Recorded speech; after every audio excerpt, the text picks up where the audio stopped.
के माल अपन बना के मांग सजा के घर वाला हूँ यार।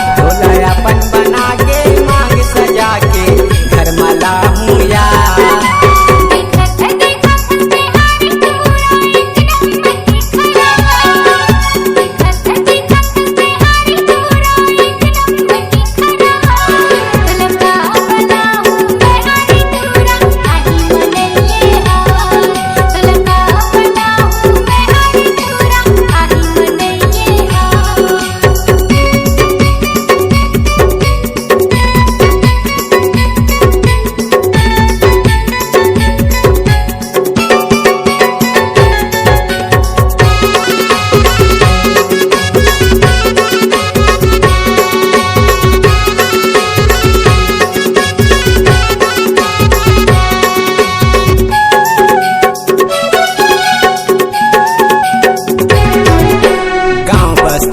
बगावत हो गए वो तो जवानी ल देख के बूढ़ा मन घलो पागल हो गए वो तोर फैशन ला देख के।